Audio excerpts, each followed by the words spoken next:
ವಾರ್ತೆಗಳ ಪ್ರಾಯೋಜಕರು ಶ್ರೀ ರಾಘವೇಂದ್ರ ತುಪ್ಪ, Shri Raghavendra ghee, Sai Shiva waterproofing civil works, nano technology zycosil breathing waterproofing heat and resistant. For more details contact K Vishwanath, cell number 7204101963. Shri ಸಾಯಿಯವರ Putti garam masala, strong taste, real tradition. ಶುದ್ಧತೆಗೆ ಮತ್ತೊಂದು ಹೆಸರು ಪುಟ್ಟಿ ಗರಂ ಮಸಾಲ. ನಿಮ್ಮ ಅಡುಗೆ ರುಚಿ ಹೆಚ್ಚಿಸಲು ಶ್ರೀ ಸಾಯಿಯವರ ಪುಟ್ಟಿ ಗರಂ ಮಸಾಲ. ಸೀದಾ ಪೂಜಾರ ಮೊಬೈಲ್ ಶಾಪಿಗೆ ಬಂದೆ ನೋಡ್ರಿ. ಈ ಪೂಜಾರ ಮೊಬೈಲ್ ಶಾಪ್ ಇದೇ ತಿಂಗಳ 11ನೇ ತಾರೀಕು ಜಬರ್ದಸ್ತ್ ಆಗಿ ನಮ್ ರಾಯಚೂರೊಳಗ ಓಪನ್ ಆಗಕುಂತದ. ಇದೇ ಖುಷಿಗೆ ಇವರು ಚಿತ್ತ ಪತ್ತ ಆಫರ್ ಗಳು ತಂದ್ಬಿಟ್ಟಾರ ನೋಡಪ್ಪ. ಇದ್ರ ಓಪನಿಂಗ್ ದಿನ ಬರೋ ಫಸ್ಟ್ 100 ಮಂದಿ ಕಸ್ಟಮರ್ ಗೆ ಬರೀ 49 ರೂಪಾಯಿಗೆ ನೆಕ್ ಬ್ಯಾಂಡ್, 20 ರೂಪಾಯಿಗೆ ವೈರ್ ಇಯರ್ಫೋನ್ ಕೊಡಕುಂತಾರ. Raichur's biggest jewel palace. All types of jewelries available in only KTB Jewel Palace. Visit KTB Jewel Palace, Udayanagar, Station Road, Raichur.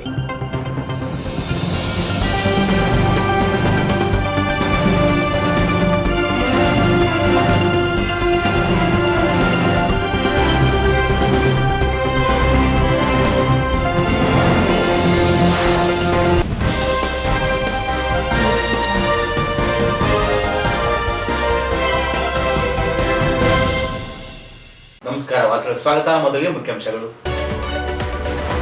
October 20ರಂದು Devaraju Arasu ಜಯಂತಿ ಮೆರವಣಿಗೆ. ಸೆಪ್ಟೆಂಬರ್ನಲ್ಲಿ ದೇವರಾಜು ಅರಸು ಪುತ್ಥಳಿ ಅನಾವರಣ. ಕೆ ಶಾಂತಪ್ಪ.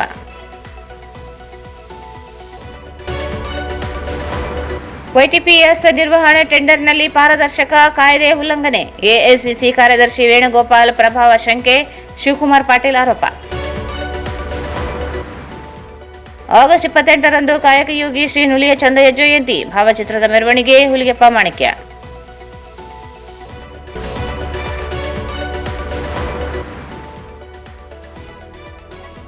ನಾಗರ ಪಂಚಮಿ ಅಂಗವಾಗಿ ಹಾಲೆರೆದ ನೀರೆಯರು.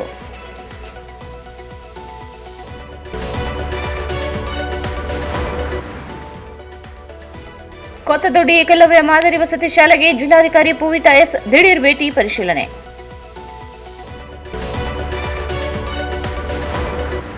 ಮತ್ತು ಸೆಪ್ಟೆಂಬರ್ 16ರಿಂದ ಸಿಪಿಎಂಎಲ್ ರೆಡ್ ಸ್ಟಾರ್ ರಾಷ್ಟ್ರೀಯ ಮಹಾ ಅಧಿವೇಶನ. ಎಂ ಗಂಗಾಧರ್.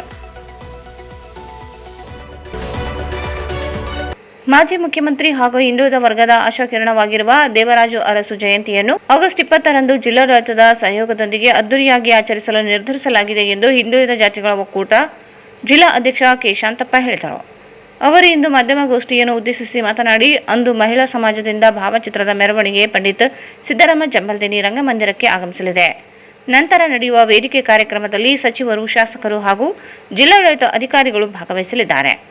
ಸಮಾಜದ ಸಾಧಕರಿಗೆ ಸನ್ಮಾನ, ಅತಿ ಹೆಚ್ಚು ಅಂಕ ಪಡೆದ ವಿದ್ಯಾರ್ಥಿಗಳಿಗೆ ಸನ್ಮಾನ ಕಾರ್ಯಕ್ರಮ ನಡೆಯಲಿದೆ. ಬೆಳಗ್ಗೆ 9:30ಕ್ಕೆ ಪ್ರಾರಂಭವಾಗುವ ಮೆರವಣಿಗೆಯಲ್ಲಿ ಎಲ್ಲ ಸಮಾಜದ ಜನರು ಹೆಚ್ಚಿನ ಸಂಖ್ಯೆಯಲ್ಲಿ ಭಾಗವಹಿಸುವಂತೆ ಮನವಿ ಮಾಡಿದರು. ಸೆಪ್ಟೆಂಬರ್ನಲ್ಲಿ ನಗರದ ಮಂತ್ರಾಲಯ ರಸ್ತೆಯಲ್ಲಿ ಸಿದ್ಧವಾಗಿರುವ ದೇವರಾಜು ಅರಸು ಪುತ್ಥಳಿ ಸೆಪ್ಟೆಂಬರ್ ತಿಂಗಳಲ್ಲಿ ಅನಾವರಣಗೊಳಿಸಲಾಗುತ್ತದೆ. ಈಗಾಗಲೇ ರಾಜ್ಯದ ಮುಖ್ಯಮಂತ್ರಿ, ಉಪಮುಖ್ಯಮಂತ್ರಿ ಹಾಗೂ ಮಾಜಿ ಮುಖ್ಯಮಂತ್ರಿಗಳಾದ ಸಿದ್ದರಾಮಯ್ಯನವರನ್ನು ಆಹ್ವಾನಿಸಲಾಗಿದೆ. ಸಿದ್ದರಾಮಯ್ಯನವರ ಅವಧಿಯಲ್ಲಿ ಪುತ್ಥಳಿ ಅನಾವರಣ ದಿನಾಂಕ ನಿಗದಿಯಾಗಿತ್ತು. ಕಾರಣಾಂತರಗಳಿಂದ ಮುಂದೂಡಲಾಗಿತ್ತು. ಸೆಪ್ಟೆಂಬರ್ 13ರಿಂದ 15 ದಿನಾಂಕದೊಳಗೆ ನಿಗದಿಪಡಿಸಲಾಗುತ್ತದೆ ಎಂದರು. ಅಲ್ಲದೆ ಪುತ್ಥಳಿ ಸ್ಥಳದ ಬಳಿ 1 ಎಕರೆ ಪ್ರದೇಶದಲ್ಲಿ ದೇವರಾಜು ಅರಸು ಭವನ ನಿರ್ಮಾಣಕ್ಕೆ ಮನವಿ ಮಾಡಲಾಗಿದೆ. ಈಗಾಗಲೇ ಸಮಾಜ ಕಲ್ಯಾಣ ಇಲಾಖೆಯಿಂದ ಹಿಂದುಳಿದ ಇಲಾಖೆ ಜಮೀನು ಹಸ್ತಾಂತರ ಪ್ರಕ್ರಿಯೆ ಪೂರ್ಣಗೊಂಡಿದೆ. 10 ಕೋಟಿ ರೂಪಾಯಿ ಅನುದಾನ ನೀಡಲು ಸರ್ಕಾರದ ಬಳಿ ಮನವಿ ಮಾಡಲಾಗಿದೆ. ಪುತ್ಥಳಿ ಅನಾವರಣ ದಿನದಂದೇ ಭೂಮಿ ಪೂಜೆ ನಡೆಸುವ ಉದ್ದೇಶವಿದೆ ಎಂದರು. ಜಿಲ್ಲೆಗೆ ಸಚಿವ ಸ್ಥಾನ ತಪ್ಪಿರುವುದು ಅನ್ಯಾಯವಾಗಿದೆ. ಇದಕ್ಕೆ ಜಿಲ್ಲೆಯ ಜನಪ್ರತಿನಿಧಿಗಳೇ ಹೊಣೆಯಾಗಿದ್ದಾರೆ. ಎಲ್ಲರೂ ಒಗ್ಗಟ್ಟಾಗಿ ಜಿಲ್ಲೆಗೆ ಪ್ರಾತಿನಿಧ್ಯ ನೀಡುವ ಬೇಡಿಕೆ ಸಲ್ಲಿಸದೇ ಇರುವುದೇ ಕಾರಣವಾಗಿದೆ. ಬೇರೆ ಬೇರೆಯಾಗಿ ಸಚಿವ ಸ್ಥಾನ ಬೇಡಿಕೆ ಇಟ್ಟಿರುವುದರಿಂದ ಕೈ ತಪ್ಪುವಂತಾಗಿದೆ. ಮುಂದಿನ ದಿನಗಳಲ್ಲಿ ಜಿಲ್ಲೆಗೆ ಪ್ರಾತಿನಿಧ್ಯ ನೀಡಲು ಮನವಿ ಮಾಡಲಾಗುತ್ತದೆ ಎಂದರು. ಹಿಂದುಳಿದ ವರ್ಗದ ಶಾಸಕರಾಗಿರುವ ಮಂಕಾಲೆ ವೈದ್ಯರ ಹೆಸರು ಸಚಿವ ಪಟ್ಟಿಯಲ್ಲಿ ಪ್ರಕಟವಾಗಿತ್ತು. ನಂತರ ತೆಗೆದುಹಾಕಲಾಯಿತು. ಹಿಂದುಳಿದ ವರ್ಗಕ್ಕೆ ನ್ಯಾಯ ಒದಗಿಸಲು ಮನವಿ ಮಾಡಲಾಗಿದೆ. ಹಿಂದುಳಿದ ವರ್ಗಗಳ ಜಾಗೃತಿ ಕೊರತೆಯಿಂದ ಜನಸಂಖ್ಯಾವಾರು ಪ್ರಾತಿನಿಧ್ಯ ದೊರೆಯದೇ ಹೋಗಿದೆ ಎಂದರು. ಜಯಂತಿ ಅಂಗವಾಗಿ ಇವತ್ತು ಸುದ್ದಿಗೋಷ್ಠಿ ಸಮುದಾಯಗಳ ಒಕ್ಕೂಟದ ವತಿಯಿಂದ ಹಮ್ಮಿಕೊಂಡಿದ್ದೇವೆ. ಪ್ರತಿಯೊಂದು ಸಮುದಾಯ ಆ ಒಂದು ಸಮುದಾಯದ ಗುರುಗಳು ಅಥವಾ ರಾಷ್ಟ್ರ ನಾಯಕರು, ಸಂತರು, ಶರಣರ ಅವರ ಜಯಂತಿ ಅಂಗವಾಗಿ ಪತ್ರಿಕಾಗೋಷ್ಠಿ ಮಾಡ್ತಾ ಇದ್ದು ನಿಮಗೆ ನನಗೆಲ್ಲ ಗೊತ್ತಾಯಿತು. ಆದರೆ ದೇವರಾಜ್ ಅರಸು ಅವರು ಅವರಿಗೆ ಅತ್ಯಂತ ಮೈಕ್ರೋ ಕಮ್ಯುನಿಟಿ, ಸಣ್ಣ ಸಮುದಾಯದವರು. ಈಗ ಅವರ ಜಯಂತಿ ಸುಮಾರು 24-27 ಸಮುದಾಯಗಳು ಮತ್ತು ಅವರ ಅಭಿಮಾನ ಎಲ್ಲ ಸಮುದಾಯಗಳು ಒಟ್ಟಿಗೆ ಸೇರಿ ಈ ಜಯಂತಿಯಲ್ಲಿ ಭಾಗವಹಿಸಬೇಕು. ಆ ಜಯಂತಿ ವಿಜೃಂಭಣೆಯಿಂದ ಮಾಡಬೇಕಂತೇಳಿ ನಾವು ಒಕ್ಕೂಟದ ವತಿಯಿಂದ ಇವತ್ತು ಪತ್ರಿಕೆ ಮಾಡ್ತಾರೆ. ದೇವರಾಜ್ ಅರಸು ಅವರು ತನ್ಮರೆಯಲ್ಲ ಗೊತ್ತಿದ್ದಂತೆ ಎಲ್ಲ ತಳಮಟ್ಟದ ಧ್ವನಿಗದ ಸಮುದಾಯಗಳಿಗೆ, ಶೋಷಿತ ಸಮುದಾಯಗಳಿಗೆ ರಾಜಕೀಯವಾಗಿ, ಶೈಕ್ಷಣಿಕವಾಗಿ ಅನೇಕ ರೀತಿ ಕೊಡುಗೆಗಳನ್ನು ಕೊಟ್ಟಿದ್ದಾರೆ. ಅನೇಕ ರೀತಿಯ ಭೂಮಿ ಇಲ್ಲದವರಿಗೆ ಭೂಮಿ ಕೊಟ್ಟಿದ್ದಾರೆ. ಮತ್ತು ಯಾರು ಉಳುಮೆ ಮಾಡ್ತಾರೆ ಅವ್ರನ್ನೇ ಆ ಒಂದು ಮಾರ್ಗಗಳನ್ನು ಮಾಡಿದ್ದಾರೆ. ವಸತಿ ನೆಲೆಗಳ ಮುಖಾಂತರ ಬಡವರ ಮಕ್ಕಳಿಗೆ ಅನೇಕ ರೀತಿಯ ಸೌಲಭ್ಯಗಳನ್ನು ಒದಗಿಸಿದ್ದಾರೆ. ಶಿಕ್ಷಣಕ್ಕೆ ಅನೇಕ ರೀತಿಯ ಅವರ ಉಡುಗೆಗಳನ್ನು ಕೊಟ್ಟಿದ್ದಾರೆ. ಅದಕ್ಕಾಗಿ ಅವರ ಒಂದು ಜಯಂತಿ ಅಂಗವಾಗಿ ನಾವು 20ನೇ ತಾರೀಕು ಸರ್ಕಾರ ವತಿಯಿಂದ ನಡೆಯುವಂಥ ಜಿಲ್ಲಾಡಳಿತ, ಜಿಲ್ಲಾ ಪಂಚಾಯತ್, ಮಹಾನಗರ ಪಾಲಿಕೆ, ಕನ್ನಡ ಮತ್ತು ಸಂಸ್ಕೃತಿ ಇಲಾಖೆ ವತಿಯಿಂದ ಹಮ್ಮಿಕೊಂಡಿರುವಂಥ ಈ ಒಂದು ಕಾರ್ಯಕ್ರಮದಲ್ಲಿ ಸಚಿವರುಗಳು, ಶಾಸಕರು ಮತ್ತು ಸಂಸದರು, ಅಧಿಕಾರಿಗಳು, ಜನಪ್ರತಿನಿಧಿಗಳು ಎಲ್ಲರೂ ಈ ಒಂದು ಕಾರ್ಯಕ್ರಮದಲ್ಲಿ ಭಾಗವಹಿಸ್ತಾ ಇದ್ದಾರೆ. ನಾವು ಮೆರವಣಿಗೆ ಏನಂತ ಹೇಳಿದ್ರೆ, ಪ್ರತಿ ವರ್ಷ ಅಂಬೇಡ್ಕರ್ ಸರ್ಕಲ್ನಿಂದ ಮೊದಲಿಗೆ ಒಂದು 5-10 ಜನ, 20 ಜನ, 50 ಜನ ಸೇರಿ ಮಾಡುವಂಥ ಜಯಂತಿ ಇತ್ತು. ಅಧಿಕಾರಿಗಳು, ವಸತಿ ನಿಲಯದಲ್ಲಿ ಇರುವಂಥ ನಮ್ಮ ವಿದ್ಯಾರ್ಥಿಗಳು ಸೇರಿ ಮಾಡ್ತಾ ಇದ್ದರು.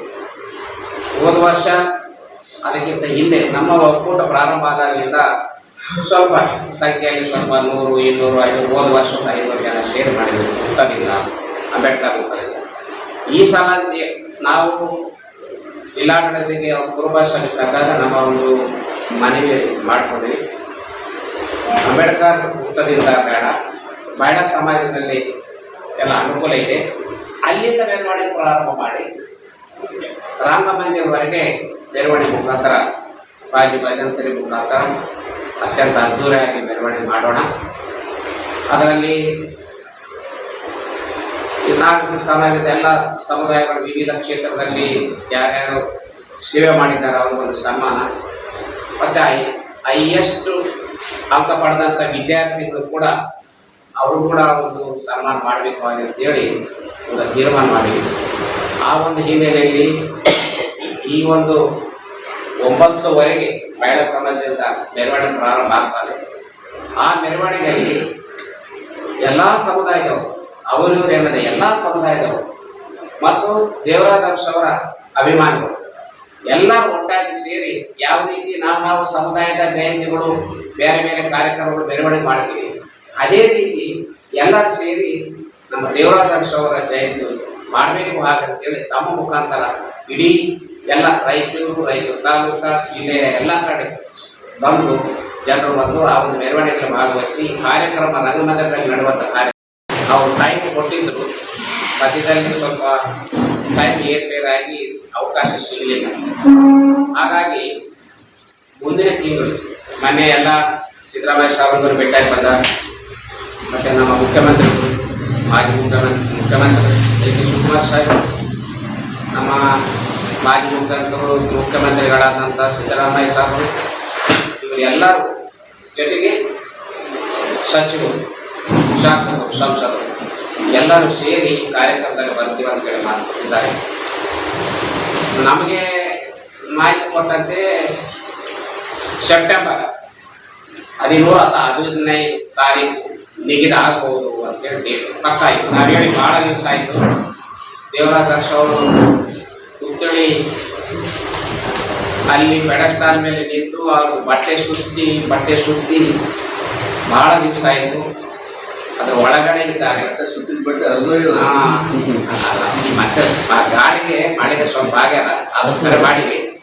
ಮುಂದೆ ಇನ್ನ ಒಂದು ತಿಂಗಳು ಒಳಗೆ ಮಾಡಿದ್ದಾರೆ, ಎಲ್ಲ ಮೆರವಣಿಗೆ ಮಾಡಿ ಹೋಗ್ತೀನಿ ಅಷ್ಟು. ಈಗಲ್ಲ 45 ವರ್ಷದಿಂದ ಈ ಪಾರ್ಟಿಯಲ್ಲಿ ಇದ್ದೀನಿ. ಕಾಂಗ್ರೆಸ್ ಪಾರ್ಟಿಯಲ್ಲಿ ಹೇಳ್ಬಾರ್ದು, ನಾನು ಅರ್ಥದಲ್ಲಿ ಕಾಯ್ತಾ ಇದ್ದೀನಿ. ಇವತ್ತಲ್ಲ 1981, 82 ಇದ್ದೀರಿ. ಅರ್ಥ ಆಯ್ತಾ? ಆ ಸಂದರ್ಭ ಬರ್ತದ. ಅವಾಗ 45 ವರ್ಷದಿಂದ ಎಷ್ಟೋ ಜನ ಇದ್ದವ್ರು ಹೊರಗೆ ಹೋಗ್ಯಾರ, ಒಳಗೆ ಬಂದಾರ, ಒಳಗೆ ಬಂದು ಮತ್ತೆ ಹೊರಗೆ ಹೋಗಿ ಬಂದಾರ. ನಾನು ಇಲ್ಲೇ ಇದ್ದೀನಿ. ಮತ್ತೆ ಯಾವುದೇ ಅಧಿಕಾರ ಆಸೆ ಆಪೇಕ್ಷೆ ಪಟ್ಕೊಂಡು ಪಾಠ ತತ್ವ ಸಿದ್ಧ ಆ ಸಂದರ್ಭ ಬರ್ತದ ಅತಿ ಶೀಘ್ರದಲ್ಲಿ.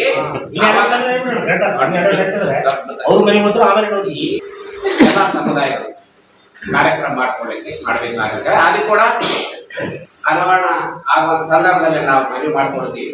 ಆವತ್ತು ಏನಿದ್ರೆ ಭೂಮಿ ಪೂಜೆ ಮಾಡಿ ಅನಾವರಣ ಮಾಡಿ ಹಾಗಂತೇಳಿ. ಈಗ ಅಲ್ಲಿ ಪೆಡಸ್ಟಾಲ್ ಆಗಿದೆ, ಪಾರ್ಕ್ ಮಾಡ್ತಾ ಇದ್ದಾರೆ. ಇನ್ನು ಅನೇಕ ಸ್ವಲ್ಪ ಲೇಟ್ ಆಗಿದ್ದಕ್ಕೋಸ್ಕರ ಕೆಲವು ಕೆಲಸಗಳು ನಿಂತು ಈಗ ಮುಂದೆ ಇನ್ನೊಂದು ವಾರದೊಳಗ ಕಾರ್ಯಕ್ರಮಗಳು ಆ ಒಂದು ಕೆಲಸಗಳು ಕಾಮಗಾರಿಗಳು ಪ್ರಾರಂಭ ಆಗ್ತವೆ. ಆ ಕಾರ್ಯಕ್ರಮ ದೊಡ್ಡ ಪ್ರಮಾಣದಲ್ಲಿ ಮಾಡಬೇಕಂತೇಳಿ ಅಂದುಕೊಂಡಿದ್ದೀವಿ. ಅದು ಮುಂದಿನ ಬಿಫೋರ್ ಒಂದು 8 ದಿವಸ ಮತ್ತೆ ಒಂದು ಪತ್ರಿಕಾಗೋಷ್ಠಿ ಕರೆದು ನಾನು ಮತ್ತೆ ತಮ್ಮೆಲ್ಲರಿಗೆ ಯಾವೊಂದು ಸಂದೇಶ ಕೊಡ್ತೇನೆ. ನಾವತ್ತು ಪತ್ರಿಕಾಗೋಷ್ಠಿಯನ್ನು ಮಾಡಿದ್ದೀವಿ. ಪಕ್ಷಾತೀತವಾಗಿ ನಾವು ಉತ್ತರ ಸಾಹೇಬರಿಗೆ ಕೊಡಬೇಕು ಅಂತ. ಆಮೇಲೆ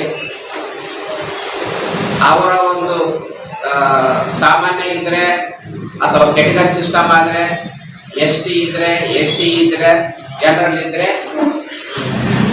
ನಮ್ಮನೋಡು ಇರ್ಬೋದು, ವಸಂತ ಕುಮಾರ್ ಇರ್ಬೋದು, ದತ್ತಬಸವನವರು ಇರ್ಬೋದು. ತಾವು ಫಸ್ಟ್ ಕೇಳಿದಾಗ ಈ ಪುಸ್ತಕದಲ್ಲಿ ನಾನು ಹೇಳಿದ್ದೀನಿ.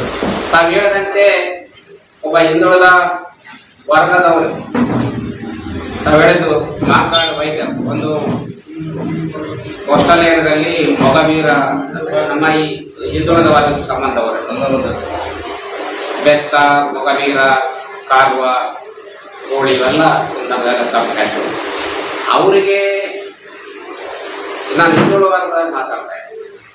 ಅವರಿಗೇನು ಮೊದಲು ಪಟ್ಟಿನಲ್ಲಿ ಹೆಸರು ಬರ್ತದೆ, ಆಮೇಲೆ ಏಕಾಏಕಿ ಸ್ಪೆಲ್ಲಿಂಗ್ ಮಿಸ್ಟೇಕ್ನಿಂದ ಬಂದಿದೆ. ಹಾಗೆ ನಾವು ಮಲ್ಲಿಕಾರ್ಜುನ ಅವ್ರನ್ನ ಮಾಡಿದ್ದೀವಿ. ಹಾಗೆ ಅವ್ರ ಫೋಟೋ ಕಮ್ಮಿ ಆಗಿಲ್ಲ, ಲಿಂಗಾಯತರ ಫೋಟೋದಲ್ಲಿ ತೆಗೆದುಕೊಡ್ಬೇಕಾಗಿತ್ತು. ಲಿಂಗಾಯತರ ಫೋಟೋದಲ್ಲಿ ಕೊಡೋದು ಬಿಟ್ಟು ಇವನು ಹಿಂದುಳಿದವರು ತೆಗೆದ್ರೆ, ಯಾಕಂದ್ರೆ ಯಾರು ಕೇಳಲ್ಲ. ತಮ್ಮೆಲ್ಲರೂ ಗೊತ್ತಿದ್ದಂತೆ ಹಿಂದುಳಿದ ವರ್ಗದ್ದು ನಾವು 42% ಇದೆ, ಇತರ ಹಿಂದುಳಿದ ವರ್ಗದೆಲ್ಲ ಸೇರಿ 56% ಇದೆ, 68% ಇದೆ ಅಂತೀವಿ. ಇನ್ನೂ ಜಾಗೃತಿ ಆಗಿಲ್ಲ. ಇನ್ನ ಒಗ್ಗಟ್ಟಾಗಬೇಕಾಗಿದೆ. ಶತಮಾನಗಳಿಂದ ಪಾಪ ಅವರೆಲ್ಲ ಜಾಗೃತರಾಗಿದ್ದಾರೆ, ಒಗ್ಗಟ್ಟಾಗಿದ್ದಾರೆ. ಒಗ್ಗಟ್ಟಿರ್ಬೇಕು, ಜಾಗೃತ ಅವರಾಗಲೂ ಒಗ್ಗಟ್ಟಿದ್ದಾರೆ. ಹಾಗಾಗಿ ಶಾಸಕರು ಕೂಡ ಅವ್ರ ಪರ್ಸೆಂಟೇಜ್ ಎಷ್ಟಿದೆ ಸಂಖ್ಯೆ ಅದಕ್ಕಿಂತ ಜಾಸ್ತಿ ಮಟ್ಟದಲ್ಲಿ ಗೆಲ್ತಾ ಇದ್ದಾರೆ. ನಮ್ಮ ಪರ್ಸೆಂಟ್ ಎಷ್ಟಿದೆ ಅದಕ್ಕಿಂತ ಕಡಿಮೆ ಮಟ್ಟದಲ್ಲಿ ಗೆಲ್ತಾ ಇದ್ದಾರೆ. ಇದೆಲ್ಲ ರಾಜಕೀಯವಾಗಿ ಇನ್ನ ಶಕ್ತಿ ಬಂದಿಲ್ಲ. ಹಾಗಾಗಿ ನೀವು ಹೇಳ್ದಂತೆ ಭಯ ಕೂಡ ಹಿಂದುಳಿದ ಸಮುದಾಯಗಳ ಭಯ ಯಾವುದೇ ಸರ್ಕಾರ ಅಥವಾ ಯಾವುದೇ ಪಕ್ಷ ಇರಲಿ ಸ್ವಲ್ಪ ಭಯ ಕಡಿಮೆ ಇದೆ. ಮುಂದಿನ ದಿನಗಳಲ್ಲಿ ಈಗ ಆ ಒಂದು ಉದ್ದೇಶಕ್ಕಾಗಿ ನಾವೆಲ್ಲ ಜಾಗೃತಿಗಾಗಿ ಒಗ್ಗಟ್ಟು ಮಾಡ್ತಾ ಇದ್ದೀವಿ. ಎಷ್ಟು ಸಾಧ್ಯ ಆಗ್ತದ ಅಷ್ಟು ಮಾಡ್ತಾ ಇದ್ದೀವಿ. ಅದಾಗಿದ್ದು ಖಂಡಿಸಬೇಕಾಗಿತ್ತು ಅಂತ ಅಟ್ಲೀಸ್ಟ್ ಖಂಡಿಸಬೇಕಾಗಿತ್ತು. ಅದನ್ನು ಅಂದ್ರೆ ಕೊಡ್ತಾರೆ 2ನೇ ವರ್ಷ ನೀವು ಮಾಡ್ಬೇಕಂತ ಆ ರೀತಿ ರಾಜ್ಯ ಸೇವೆ ಕೂಡ ಏನು ಮಾಡಲಿಲ್ಲ. ಒಕ್ಕೂಟದಲ್ಲಿ ಬರುವಂತ ಬೇರೆ ಇತರೆ ನಮ್ಮ ಹಿಂದುಳಿದವರು ಕೊಟ್ಟಿದ್ದಾರೆ. ನಮ್ಮ ಆಲಮತ ಸಮಾಜದವರು ಕೊಟ್ಟಿದ್ದಾರೆ, ನಮ್ಮ ಈಡಿಗ ಸಮಾಜದವರು ಕೊಟ್ಟಿದ್ದಾರೆ, ನಮ್ಮ ಇವರು ಮರಾಠ ಕೊಟ್ಟಿದ್ದಾರೆ, ಕ್ಷತ್ರಿ ಕೊಟ್ಟಿದ್ದಾರೆ, ಉಪ್ಪಾರ ಕೊಟ್ಟಿದ್ದಾರೆ. ನಾವು ಒಕ್ಕೂಟ ಅವ್ರು ಕೊಡಲಿಲ್ಲ ಅಂತೇಳಿ ಒಬ್ಬರ ಸಲುವಾಗಿ ನಾವಿಲ್ಲ, ಕೊಟ್ಟಿದ್ದಾರೆ. ಇನ್ನ ಕೊಡ್ಬೇಕಾಗಿತ್ತು, ಕೊಟ್ಟಿಲ್ಲ. ಅದಕ್ಕಾಗಿ ನಾವು ವಿಷಾದ ವ್ಯಕ್ತಪಡಿಸಿದ್ದೀವಿ, ಮಾಡಿದ್ದೀವಿ. ಮುಂದಿನ ಈ ಸಂದರ್ಭದಲ್ಲಿ ಒಕ್ಕೂಟದ ವಿ ಲಕ್ಷ್ಮೀರೆಡ್ಡಿ, ಹನುಮಂತಪ್ಪ ಯಾದವ್, ವಿಜಯ ಭಾಸ್ಕರ್ ಇಟಗಿ, ಡಾಕ್ಟರ್ ಶಾಮಣ್ಣ ಮಾಚನೂರು, ನರಸಿಂಹಲು, ಸುರೇಖಾ, ಅಂಜಲಿ, ನಾರಾಯಣ, ವೆಂಕಟೇಶ್ ಮಡೆವಾ ಸೇರಿದಂತೆ ಇತರರಿದ್ದರು. ಯರಮರ ಶಾಖೋತ್ಪನ್ನ ಕೇಂದ್ರ ನಿರ್ವಹಣೆಗೆ ಕೇರಳ ಮೂಲದ ಕಂಪನಿಗೆ ನಿರ್ವಹಣೆಗೆ ನೀಡಿರುವ ಟೆಂಡರ್ನಲ್ಲಿ ನಿಯಮ ಷರತ್ತುಗಳ ಉಲ್ಲಂಘನೆಯಾಗಿದ್ದು, ಕಾಂಗ್ರೆಸ್ ಹಿರಿಯ ಮುಖಂಡರುಗಳ ಲಾಬಿಯಿಂದ ಪಾರದರ್ಶಕ ಕಾಯ್ದೆ ಉಲ್ಲಂಘನೆಯಾಗಿದ್ದು, ಜಿಲ್ಲಾಧಿಕಾರಿಗಳು ತನಿಖೆ ನಡೆಸಿ ಕ್ರಮ ಕೈಗೊಳ್ಳಬೇಕೆಂದು ಗ್ರಾಮದ ಮುಖಂಡ ಶಿವಕುಮಾರ್ ಪೊಲೀಸ್ ಪಾಟೀಲ್ ಆರೋಪಿಸಿದರು. ಅವರು ಇಂದು ಮಾಧ್ಯಮಗೋಷ್ಠಿಯನ್ನು ಉದ್ದೇಶಿಸಿ ಮಾತನಾಡಿ, ಕೇರಳದ ಮೂಲಕ ಭವಾನಿ ಎಲೆಕ್ಟ್ರಿಕಲ್ ಎಂಬ ಕಂಪನಿಗೆ ಯಾವುದೇ ಅನುಭವ ಇಲ್ಲದೆ ಇದ್ದರೂ ಎಐಸಿಸಿ ಕಾರ್ಯದರ್ಶಿ ವೇಣುಗೋಪಾಲ್, ಇಂಧನ ಸಚಿವ ಜಾರ್ಜ್ ಹಾಗೂ ಕೆಪಿಸಿ ಎಂಡಿ ಎಲ್ಲರೂ ಕೇರಳ ಮೂಲದವರಾಗಿದ್ದರಿಂದ ಪಾರದರ್ಶಕ ಕಾಯ್ದೆ ಉಲ್ಲಂಘಿಸಿ ಟೆಂಡರ್ ನೀಡಲಾಗಿದೆ. 3 ವರ್ಷದ ಅವಧಿಗೆ 1600 ಮೆಗಾವ್ಯಾಟ್ ವಿದ್ಯುತ್ ಉತ್ಪಾದಿಸುವ ಘಟಕವನ್ನು ನೀಡಲಾಗಿದೆ. ಜಿಎಸ್ಟಿ ಸೇರಿ 342 ಕೋಟಿ ರೂಪಾಯಿ 90 ಲಕ್ಷ ರೂಪಾಯಿಗಳಿಗೆ ಭವಾನಿ ಎಲೆಕ್ಟ್ರಿಕಲ್ ಕಂಪನಿಗೆ ಟೆಂಡರ್ ಅಂತಿಮಗೊಳಿಸಲಾಗಿದೆ. ಆದರೆ ವಿದ್ಯುತ್ ಘಟಕ ನಿರ್ವಹಣೆ ಮಾಡಿರುವ ಯಾವುದೇ ಅನುಭವ ಕಂಪನಿಗೆ ಇಲ್ಲ. ಬೇರೊಂದು ಕಂಪನಿಯಲ್ಲಿ ಉಪಗುತ್ತಿಗೆ ಪಡೆದಿರುವ ಅನುಭವದ ಆಧಾರದ ಮೇಲೆ ಟೆಂಡರ್ ನೀಡಲಾಗಿದ್ದು, ಷರತ್ತುಗಳ ಉಲ್ಲಂಘನೆಯಾಗಿದೆ. ಅರ್ಹತೆ ಇಲ್ಲದೆ ಇರುವ ಭವಾನಿ ಎಲೆಕ್ಟ್ರಿಕಲ್ ಕಂಪನಿ ಟೆಂಡರ್ ಪಡೆದರೆ ಘಟಕದ ನಿರ್ವಹಣೆ, ಕಾರ್ಮಿಕರ ಸುರಕ್ಷತೆ ಹೊಣೆಯನ್ನು ನಿಭಾಯಿಸಲು ಸಾಧ್ಯವಿಲ್ಲ. ಏನಾದರೂ ಅವಘಡ ಸಂಭವಿಸಿದರೆ ಹೊಣೆ ಯಾರು ಎಂದು ಪ್ರಶ್ನಿಸಿದರು. ಟೆಂಡರ್ ಪಡೆಯಲು ಅರ್ಹತೆಯೇ ಇಲ್ಲದೆ ಅನುಭವಿ ಕಂಪನಿಗೆ ರಾಜಕೀಯ ಪ್ರಭಾವದ ಆಧಾರದ ಮೇಲೆ ಹಂಚಿಕೆ ಮಾಡಿದರೆ ಮುಂದಾಗುವ ಸಮಸ್ಯೆಗಳಿಗೆ ಯಾರು ಹೊಣೆ ಎಂದು ಪ್ರಶ್ನಿಸಿದರು. ಭೂಮಿ ಕಳೆದುಕೊಂಡ ಸಂತ್ರಸ್ತರ ರೈತ ಕುಟುಂಬಗಳಿಗೆ ಕಡಿಮೆ ವೇತನ ನೀಡಲಾಗುತ್ತಿದೆ. ಬೇರೆ ರಾಜ್ಯದ ಕಾರ್ಮಿಕರಿಗೆ ಒಂದು ವೇತನ, ಸ್ಥಳೀಯರಿಗೆ ಕಡಿಮೆ ವೇತನ ನೀಡಲಾಗುತ್ತಿದೆ. ಹಾರು ಬೂದಿ ಹಂಚಿಕೆಯಲ್ಲಿಯೂ ಅರ್ಹರಿಗೆ ನೀಡದೆ ರಾಜಕೀಯ ಪ್ರಭಾವದ ಮೇಲೆ ಹಾರು ಬೂದಿ ಹಂಚಿಕೆ ಮಾಡಲಾಗುತ್ತದೆ. 100 ಕೋಟಿ ರೂಪಾಯಿ ಹಣದ ಟೆಂಡರ್ ಅನರ್ಹ ಸಂಸ್ಥೆಗೆ ನೀಡಿರುವುದು ಬಹುಕೋಟಿ ಹಗರಣ ನಡೆದಿರುವ ಶಂಕೆ ಇದ್ದು, ಸಮಗ್ರ ತನಿಖೆ ನಡೆಯಬೇಕು. ಜಿಲ್ಲಾಧಿಕಾರಿಗಳು ಕೂಡಲೇ ಮಧ್ಯಪ್ರವೇಶಿಸಿ ನಿಯಮ ಷರತ್ತುಗಳ ಉಲ್ಲಂಘನೆ ತಡೆಯಬೇಕೆಂದರು. ಸರ್ಕಾರ ತ್ವರಿತವಾಗಿ ಯಾವುದೇ ಕ್ರಮಕ್ಕೆ ಮುಂದಾಗದೆ ಹೋದರೆ ಸ್ಥಳೀಯರೊಂದಿಗೆ ವೈಟಿಪಿಎಸ್ ದ್ವಾರದ ಬಳಿ ಪ್ರತಿಭಟನೆ ನಡೆಸುವ ಜೊತೆಗೆ ಕಾನೂನಾತ್ಮಕ ಹೋರಾಟಕ್ಕೂ ಮುಂದಾಗುವುದಾಗಿ ಎಚ್ಚರಿಸಿದರು.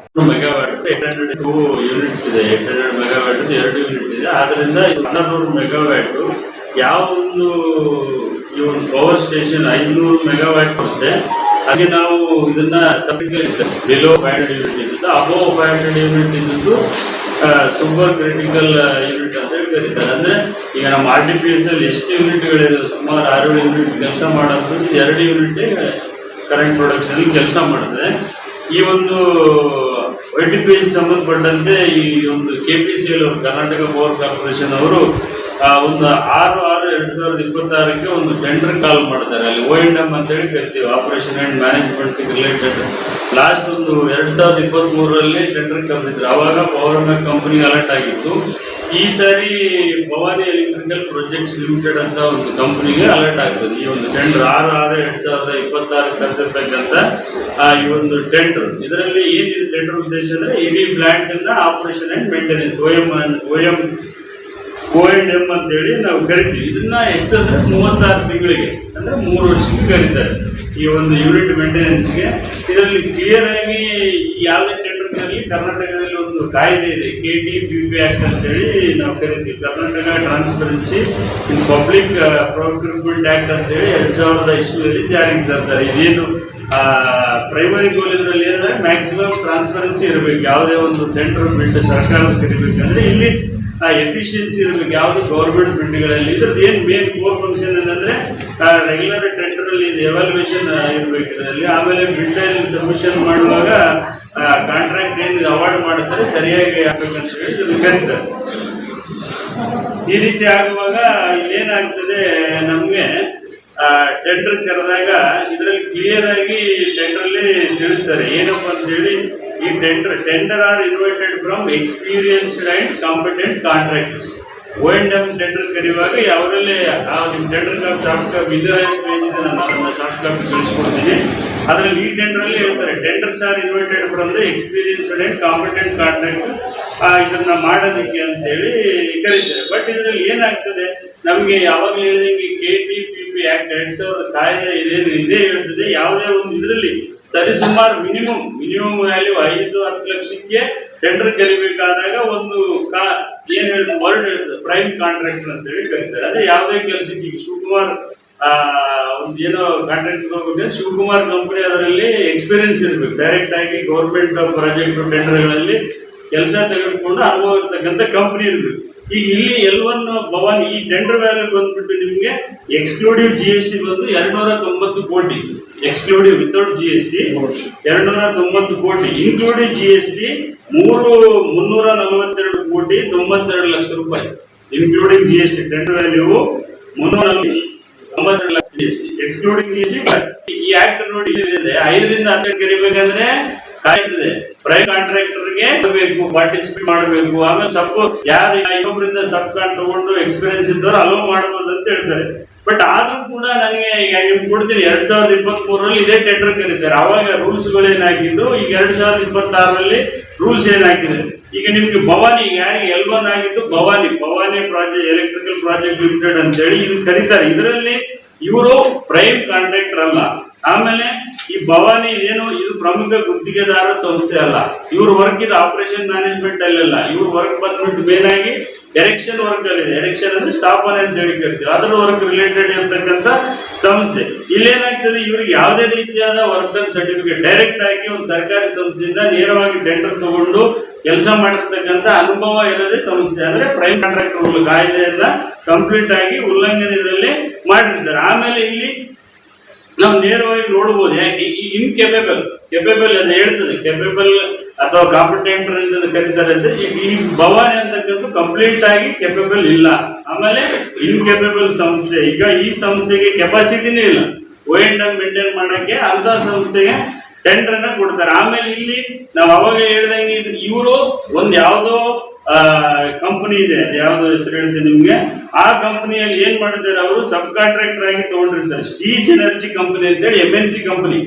ಆ MNC foreign company, India based company ಅಲ್ಲ. ಸ್ಟೀಜ್ ಎನರ್ಜಿ ಕಂಪನಿ ಅಂತಕ್ಕಂಥ ಕಂಪನಿಯಿಂದ ಇವರು ಎಲ್ಲೋ ಒಂದು sub contract O&M operation management ಅಲ್ಲಿ ಸಬ್ ಕಾಂಟ್ರಾಕ್ಟ್ ತಗೊಂಡಿರ್ತಾರೆ. ಅದರ ಆಧಾರದ ಮೇಲೆ, ಅಂದ್ರೆ ಸಬ್ ಕಾಂಟ್ರಾಕ್ಟರ್ ಟೆಂಡರ್ ಅಲ್ಲಿ ಪಾರ್ಟಿಸಿಪೇಟ್ ಮಾಡಕ್ ಅವಕಾಶನೇ ಇಲ್ಲ. ಅದರ ಆಧಾರದ ಮೇಲೆ ಇವರಿಗೆ ಅವಕಾಶವನ್ನ ಮಾಡಿಕೊಡ್ತಾರೆ. ಇಲ್ಲಿ ಯಾಕೆ ಮಾಡಿದ್ರು ಗೊತ್ತಿಲ್ಲ. ಆಮೇಲೆ ಇದು ನಾನು ಹೇಳ್ದಂಗೆ ಬಹುಕೋಟಿ ಹಗರಣ ಅಂತ ಹೇಳಿ ಕರಿಬಹುದು. ಯಾಕೆಂದ್ರೆ 300 ರಿಂದ 400 ಕೋಟಿ ಟೆಂಡರ್ ಅಲ್ಲಿ ಇಂಥ ಕಾಯ್ದೆಗಳನ್ನ ಉಲ್ಲಂಘನೆ ಮಾಡಿ ಸಾರ್ವಜನಿಕರ ದುಡ್ಡು, ಟ್ಯಾಕ್ಸ್ ಪೇಡ್ ದುಡ್ಡು ಇಲ್ಲಿ ಕರ್ನಾಟಕದಲ್ಲಿ ಏನಾಗ್ತದೆ ಅನ್ನೋದು ಈಗ. ಆಮೇಲೆ ಇದು ದೊಡ್ಡ ಒಂದು 1600 ಮೆಗಾವ್ಯಾಟ್ ಯೂನಿಟ್ ಆಗಿರೋದ್ರಿಂದ ಇಂಥ ಇನ್ಎಕ್ಸ್ಪೀರಿಯನ್ಸ್ ಕ್ಯಾಂಡಿಡೇಟ್ಗೆ ನೀವು ಕಂಪ್ಲೀಟ್ ಆ ಪ್ಲಾಂಟ್ ಅನ್ನ ಹ್ಯಾಂಡ್ ಓವರ್ ಮಾಡಿದ್ರೆ, ನಾಳೆ ಪ್ಲಾಂಟ್ ಅಲ್ಲಿ ಏನಾದ್ರು ಹೆಚ್ಚು ಕಡಿಮೆ ಆದ್ರೆ ಯಾರು ಜವಾಬ್ದಾರರು?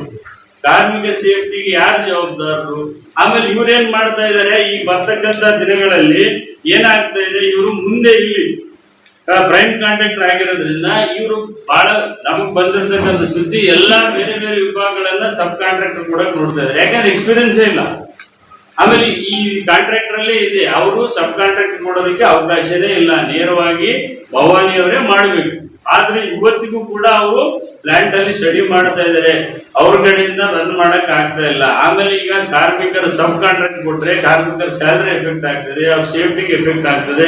ಆಮೇಲೆ ದೊಡ್ಡ ಪ್ಲಾಂಟ್ ಇರೋದ್ರಿಂದ ಅವ್ರ ಜೀವನ ಜೊತೆ ಚೆಲ್ಲಾಟ ಮಾಡ್ತಕ್ಕಂಥ ವಿಷಯ ಬರ್ತದೆ. ಆಮೇಲೆ ಒಂದು ವರ್ಡ್ ಕರಿತೀವಿ PQR ಅಂತೇಳಿ. ಟೆಂಡರ್ ಅಲ್ಲಿ ಪ್ರೀ ಕ್ವಾಲಿಫಿಕೇಶನ್ ರಿಕ್ವೈರ್ಮೆಂಟ್ ಬೇಕು. ಯಾವ್ದೋ ಒಂದು ಟೆಂಡರ್ ಪಾರ್ಟಿಸಿಪೇಷನ್ ಮಾಡಬೇಕು. ಕಂಪ್ಲೀಟ್ ಆಗಿ PQR ವೈಲೇಷನ್ ಆಗಿದೆ. ಅವ್ರಿಗೆ ಪ್ರೀ ಕ್ವಾಲಿಫಿಕೇಶನ್ ಬಿಟ್ಟು ಮಾಡೋದಕ್ಕೆ ಈಸ್ ನಾಟ್ ಎಲಿಜಿಬಲ್. ಈ ರೀತಿ ಇರೋದ್ರಿಂದ ಇಲ್ಲಿ ಯಾಕೆ ಕೊಟ್ಟಿದ್ದಾರೆ ಅಂತ ಹೇಳಿ ನಮ್ಗೆ ಅರ್ಥ ಆಗ್ತಾ ಇಲ್ಲ. ಆದ್ರಿಂದ ಇಲ್ಲಿ ಏನಾಗ್ತದೆ, 300-400 ಕೋಟಿಯಿಂದ ನಾನು ಅವಾಗ ಹೇಳಿದೆ, ಇದೊಂದು ದೊಡ್ಡ ಏನಂತ ಕರಿಬಹುದು, ನಾವು ವಂಚನೆ ಅಂತ ಕರಿಬಹುದು, ಬಹುಕೋಟಿ ಹಗರಣ ಅಂತ ಕರಿಬಹುದು, ಹಗಲು ಧರಣಿ ಅಂತ ಕೂಡ ಕರಿಬಹುದು. ಆದ್ರಿಂದ ಬಹಳ ಇಂಪಾರ್ಟೆಂಟ್ ಈ ಸಂದರ್ಭದಲ್ಲಿ ರಾಘವೇಂದ್ರ ರೆಡ್ಡಿ, ಮಹಾದೇವ, ಶಿವಕುಮಾರ್, ರಾಚಪ್ಪಗೌಡ, ಬಾಬು ಇದ್ದರು. ಈಗ ಜಾಹೀರಾತು. ಶ್ರೀ ರಾಘವೇಂದ್ರ ತುಪ್ಪ, ಶ್ರೀ ರಾಘವೇಂದ್ರ ಘೀ, ಶ್ರೀ ರಾಘವೇಂದ್ರ ತುಪ್ಪ, ಶ್ರೀ ರಾಘವೇಂದ್ರ ಘೀ. Sai Shiva waterproofing civil works, nanotechnology Zycosil breathing waterproofing heat and resistant works, swimming pool waterproofing and work, cooling tower, injection growing work, water tank, chemical coating work, bathroom and toilets, top terrace, underground basement, suspense joint, brick coba and chip coba.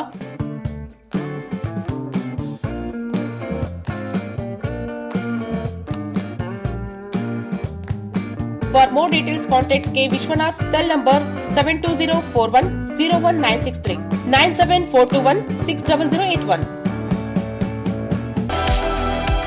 Shri ಸಾಯಿಯವರ Putti garam masala. Strong taste, real tradition. ಧನಿಯಾ, ಚಕ್ಕೆ, ಲವಂಗ, ಏಲಕ್ಕಿ, ಒಣಮೆಣಸಿನಕಾಯಿ ಸೇರಿದಂತೆ ಹಲವು ಮಸಾಲೆಗಳನ್ನು ಸೇರಿಸಿ ಉರಿದು ಪುಡಿ ಮಾಡಿ ಮನೆಯಲ್ಲಿ ತಯಾರಿಸಿದ ಘಮಘಮಿಸುವ ರುಚಿಕರವಾದ ಗರಂ ಮಸಾಲ. ಅದು ಪುಟ್ಟಿ ಗರಂ ಮಸಾಲ. ಶುದ್ಧತೆಗೆ ಮತ್ತೊಂದು ಹೆಸರು ಪುಟ್ಟಿ ಗರಂ ಮಸಾಲ. ನಿಮ್ಮ ಅಡುಗೆ ರುಚಿ ಹೆಚ್ಚಿಸಲು ಶ್ರೀ ಸಾಯಿಯವರ Putti garam masala.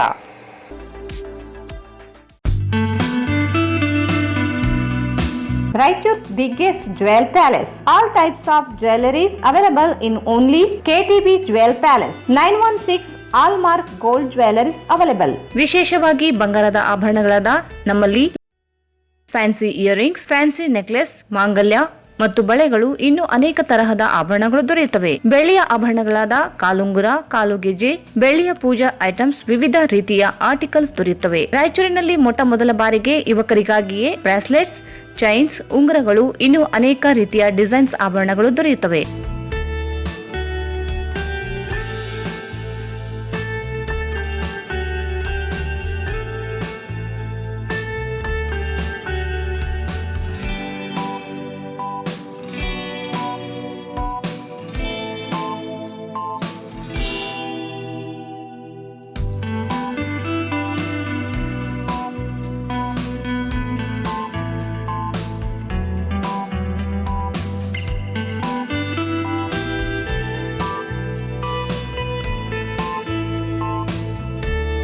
Visit KTB Jewel Palace, Udayanagar, Station Road, Raichur. Mobile 8123535300. ನಮ್ ರಾಯಚೂರ್ ಮಂದಿ ಏನನ ಮಿಸ್ ಮಾಡ್ಕೇಲಿ, ಆದ್ರೆ ಚಿತ್ ಪತ್ತ ಆಫರ್ಸ್ ಅಂದ್ರೆ ಯಾರ್ಯಾರು ಮಿಸ್ ಮಾಡ್ಕಂಗಿಲ್ಲ ನೋಡಪ್ಪ. ಕಿವಿ ಒಳಗೆ ಇಟ್ಕೊಳ್ಳೋ ವೈರ್ ಇಯರ್ಫೋನ್ ಬರೀ 20 ರೂಪಾಯಿಗೆ ಸಿಗಕ್ ಕುಂತಾವ. ಎಲ್ಲಿ ಅಂತ ಹೇಳ್ತೀನಿ, ವಿಡಿಯೋ ಅಂದ್ರೆ ಮುಗ್ಯ ತನಕ ನೋಡ್ರಿ. ಮುಂಜಾನೆ ಜಲ್ದಿ ಎದ್ದು ಚಿತ್ ಪತ್ ರೆಡಿ ಆಗಿ ಸೀದಾ ಪೂಜಾರ ಮೊಬೈಲ್ ಶಾಪಿಗೆ ಬಂದೆ ನೋಡ್ರಿ. ಈ ಪೂಜಾರ ಮೊಬೈಲ್ ಶಾಪ್ ಇದೇ ತಿಂಗಳ 11ನೇ ತಾರೀಕು ಜಬರ್ದಸ್ತ್ ಆಗಿ ನಮ್ ರಾಯಚೂರ್ ಒಳಗೆ ಓಪನ್ ಆಗಕ್ ಕುಂತದ. ಇದೇ ಖುಷಿಗೆ ಇವರು ಚಿತ್ ಪತ್ತ ಆಫರ್ ಗಳು ತಂದ್ಬಿಟ್ಟಾರ ನೋಡಪ್ಪ. ಇದ್ರ ಓಪನಿಂಗ್ ದಿನ ಬರೋ ಫಸ್ಟ್ 100 ಮಂದಿ ಕಸ್ಟಮರ್ ಗೆ ಬರೀ 49 ರೂಪಾಯಿಗೆ ನೆಕ್ ಬ್ಯಾಂಡ್, 20 ರೂಪಾಯಿಗೆ ವೈರ್ ಇಯರ್ಫೋನ್ ಕೊಡಕ್ ಕುಂತಾರ. ಇಷ್ಟೇ ಅಲ್ಲಪ್ಪ, ಇವ್ರ ಬಲ್ಲಿ ನೀವು 5G ಫೋನ್ ಯಾವನ ತಗೋರಿ, ಇದ್ರ ಮ್ಯಾಗ ನಿಮ್ಗೆ 10 ಗಿಫ್ಟ್ ಫ್ರೀ ಕೊಡಕ್ ಕುಂತಾರ ನೋಡ್ರಿ. ಗಿಫ್ಟ್ ಅಂದ್ರೆ ಒಂದಕ್ಕಿಂತ ಒಂದು ಮಸ್ತ್ ಅವ. ಕೀಪ್ಯಾಡ್ ಸೆಟ್ 4G ಫೋನ್ ಬರೀ 699 ರೂಪಾಯಿ ನೋಡಪ್ಪ. ಇದ್ರೊಳಗ್ ಸಿಗೋ ನಥಿಂಗ್ ಫೋನ್ ನೀವೇನ ತಗೊಂಡ್ರೆ 1500 ರೂಪಾಯಿ ಡಿಸ್ಕೌಂಟ್ ಜೊತೆಗೆ ಕ್ರೆಡಿಟ್ ಕಾರ್ಡ್ ಮ್ಯಾಗ 10% ಇನ್ಸ್ಟೆಂಟ್ ಕ್ಯಾಶ್ ಬಿ ಕೊಡಕ್ ಕುಂತಾರ. ಇಷ್ಟೇ ಅಲ್ಲಪ್ಪ, ಮೋಟೋ ಎಡ್ಜ್ 70 ಫ್ಯೂಷನ್ ನೀವೇನ ತಗೊಂಡ್ರೆ ಇದ್ರ ಜೊತೆಗೆ ನಿಮ್ಗ power bank, watch, buds free ಕೊಡಕ್ ಕುಂತಾರ. ಇವ್ರ ಬಲ್ಲಿ phone exchange, EMI offer B ಅದ್ ನೋಡಪ್ಪ. ನೀವೇನ 50,000 ಫೋನ್ ತಗೊಂಡ್ರೆ ಒಂದು ಬೆಡ್ ಬಿ ಫ್ರೀ ಕೊಡಕ್ ಕುಂತಾರ. ಇವ್ರ ಬಲ್ಲಿ ಇರೋ ಆಫರ್ ಹೇಳಿಕೆ ಅಂತ ಹೋದ್ರೆ ಇವತ್ತು ಮುಗಿಯೋದಿಲ್ಲ, ಇನ್ನ ಜಗ್ಗಿ ಆಫರ್ ಅವ್ ನೋಡಪ್ಪ. ಮತ್ತೆ ತಡ ಮಾಡಕ್ ಕುಂತ್ರಿ, ಇದೇ ಆಗಸ್ಟ್ 11ಕ್ಕ ಜಲ್ದಿ ಪೂಜಾರ ಮೊಬೈಲ್ ಶಾಪಿಗೆ ಬಂದ್ ಹೋಗ್ಬಿಡ್ರಿ. ಅಡ್ರೆಸ್ ನಮ್ ಗಾಂಧಿ ಚೌಕ್ ಹನುಮಾನ್ ದೇವಸ್ಥಾನ ಹಿಂದೆನೆ ಈ ಪೂಜಾರ ಮೊಬೈಲ್ಸ್ ಇರ್ತದ. ಹಂಗೆ ಒಂದ್ಸಲ ಬಂದ್ ಹೋಗ್ಬಿಡ್ರಿ. ಹಂಗೆ ಮತ್ತೊಮ್ಮೆ ವಾರ್ತೆಗಳಿಗೆ ಸ್ವಾಗತ. ಕಾಯಕ ಯೋಗಿ ನುಲಿಯ ಚಂದಯ್ಯನವರ ಜಯಂತಿಯನ್ನು ಆಗಸ್ಟ್ 28ರಂದು ಜಿಲ್ಲಾಡಳಿತ ಸಹಯೋಗದಲ್ಲಿ ಆಯೋಜಿಸಲಾಗಿದೆ ಎಂದು ಜಿಲ್ಲಾ ಕುಳುವ ಮಹಾಸಂಘದ ಗೌರವಾಧ್ಯಕ್ಷ ಹುಲಿಗೆಪ್ಪ ಮಾಣಿಕೆ ಹೇಳಿದರು. ಅವರು ಇಂದು ಮಾಧ್ಯಮಗೋಷ್ಠಿಯನ್ನು ಉದ್ದೇಶಿಸಿ ಮಾತನಾಡಿ, ಅಂದು ಬೆಳಗ್ಗೆ ಟಿಪ್ಪು ಸುಲ್ತಾನ್ ಗಾರ್ಡನ್ನಿಂದ ಶ್ರೀ ನುಲಿಯ ಚಂದಯ್ಯನವರ ಭಾವಚಿತ್ರದ ಮೆರವಣಿಗೆ ಪಂಡಿತ್ ಸಿದ್ದರಾಮ ಜಂಬಲ್ದಿನಿ ರಂಗಮಂದಿರಕ್ಕೆ ಆಗಮಿಸಲಿದೆ.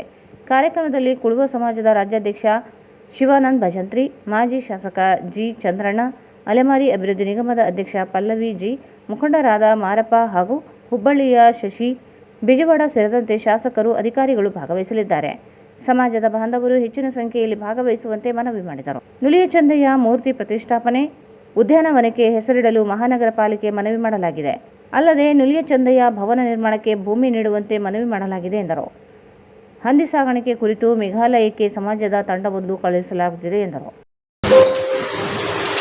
ಅನುಯಾಯಿಗಳು ಅವರ ಕಾಲದಲ್ಲಿ ಅನೇಕ ಶರಣರು, ಅನೇಕ ಸಮಾಜಗಳ ಶರಣಗಳಿದ್ದರು. ಅದರಲ್ಲಿ ನಮ್ಮ ಸಮಾಜದ ಗುರುಗಳು ಸಹ ಶ್ರೀ ಶರಣ ಕಾಯಕಯೋಗಿ ಶ್ರೀ ನುಲಿಯ ಚಂದಯ್ಯನವರು ಒಬ್ಬರು. ಅವರ ಒಂದು ಜಯಂತಿಯನ್ನು ಕರ್ನಾಟಕ ಸರ್ಕಾರದ ವತಿಯಿಂದ ಇದೇ ತಿಂಗಳು 28/8/2026 ನೂಲು ಹುಣ್ಣಿಮೆ ದಿನದಂದು ರಾಯಚೂರಿನ ರಂಗಮಂದಿರದಲ್ಲಿ ಈ ಒಂದು ಕಾರ್ಯಕ್ರಮವನ್ನು ಸರ್ಕಾರವು ಆಯೋಜನೆ ಮಾಡಿದೆ. ಈ ಒಂದು ನೂಲು ಚಂದಯ್ಯನವರ ಭಾವಚಿತ್ರವು ರಾಯಚೂರು ನಗರದ ಮಹಾನಗರ ಪಾಲಿಕೆಯ ಈಗ ಹಳೆ DC ಆಫೀಸ್ ಎದುರುಗಡೆ ಇರುವ ಟಿಪ್ಪು ಸುಲ್ತಾನ್ ಗಾರ್ಡನ್, ಅಲ್ಲಿಂದ ಶ್ರೀ ಶರಣ ನೂಲಿಚಂದನ್ ಅವರ ಭಾವಚಿತ್ರದ ಮೆರವಣಿಗೆ ಪ್ರಾರಂಭವಾಗಿ ಅದೇ ರೀತಿಯಾಗಿ ಮುನ್ಸಿಪಾಲಿಟಿಯಿಂದ ಮತ್ತು ಬಸ್ ಸ್ಟ್ಯಾಂಡ್ ಮುಖಾಂತರ ರಂಗಮಂದಿರಕ್ಕೆ ಈ ಒಂದು ಮೆರವಣಿಗೆಯು ಭವ್ಯವಾದ ಮೆರವಣಿಗೆ ಜರಗಲಿದೆ. ಈ ಒಂದು ಮೆರವಣಿಗೆಯಲ್ಲಿ ನಮ್ಮ ಸಮಾಜದ ಅನೇಕ ಹೆಣ್ಣು ಮಕ್ಕಳು, ಸುಮಾರು ಒಂದು 400-500 ಹೆಣ್ಣು ಮಕ್ಕಳು ಕುಂಭಮೇಳವೂ ಸಹ ಇರುತ್ತದೆ. ಆ ಒಂದು ಕುಂಭಮೇಳದ ಮುಖಾಂತರ ಹಾಗೂ ನಮ್ಮ ಸಮುದಾಯದ ಏನು ಕುಲಕಸಬಿದೆ ಬಾಜಾ ಭಜಂತ್ರಿ ಅವುಗಳ ಮೂಲಕ ಹಾಗೂ ರಾಯಚೂರಿನ ತಾಲೂಕು ಮತ್ತು ಜಿಲ್ಲೆಯಿಂದ ಅನೇಕ ಕಲಾವಿದರು ಸಹ ತಮ್ಮ ತಂಡಗಳ ಮುಖಾಂತರ ಒಂದು ಮೆರವಣಿಗೆ ಸಾಗಲಿದೆ. ಆ ಒಂದು ಭವ್ಯ ಮೆರವಣಿಗೆಯಲ್ಲಿ ನಮ್ಮ ಸಮಾಜದ ಇಡೀ ಜಿಲ್ಲೆಯ ಎಲ್ಲ ಸಮುದಾಯದ ಕುಲಬಾಂಧವರು ಮತ್ತು ಮಹಿಳೆಯರು, ಮಕ್ಕಳು, ವಿದ್ಯಾರ್ಥಿಗಳು, ಬುದ್ಧಿಜೀವಿಗಳು ಹಾಗೂ ಜಿಲ್ಲೆಯ ಎಲ್ಲ ಕಲಾವಿದರು ಈ ಒಂದು ಕಾರ್ಯಕ್ರಮದಲ್ಲಿ ಭಾಗವಹಿಸಿ ಈ ಒಂದು ಕಾರ್ಯಕ್ರಮವನ್ನು ಯಶಸ್ವಿಗೊಳಿಸುವ ನಿಟ್ಟಿನಲ್ಲಿ ನಾವೆಲ್ಲರೂ ಸಹಾಯ ಮಾಡಿ ಈ ಒಂದು ಕಾರ್ಯಕ್ರಮ ಸರ್ಕಾರದ ಕಾರ್ಯಕ್ರಮ ಇದು.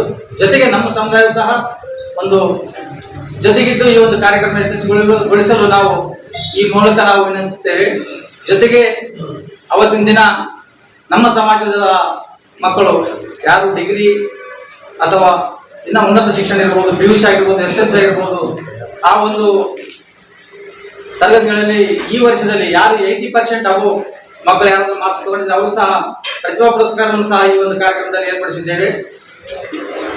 ಮತ್ತು ನಮ್ಮ ಸಮಾಜದ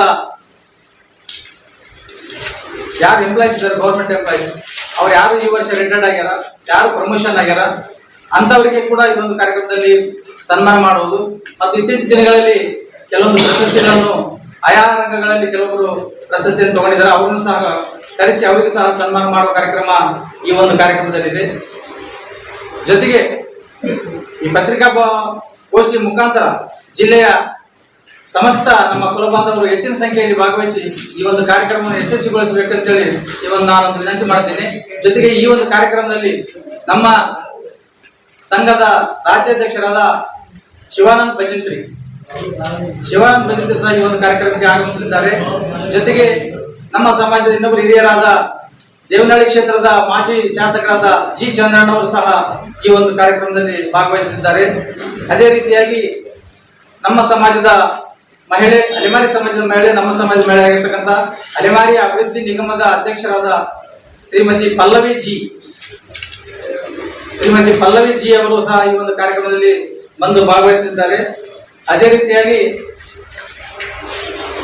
ರಾಮಪ್ಪ ಕೊರವರ್ ಧಾರವಾಡ ನಮ್ಮ ಸಮಾಜದ ಮುಖಂಡರು ಹಾಗೂ ಶಶಿ ಬಿಜಿವಾಡ ಇವರ ಪತ್ನಿಯವರು ಮುನ್ಸಿಪಲ್ ಮೇಳ ಅಧ್ಯಕ್ಷರು, ಇದು ಮುನ್ಸಿಪಾಲಿಟಿಗೆ ಹುಬ್ಬಳ್ಳಿ ಮೇಯರ್ ಇದ್ದಾರೆ.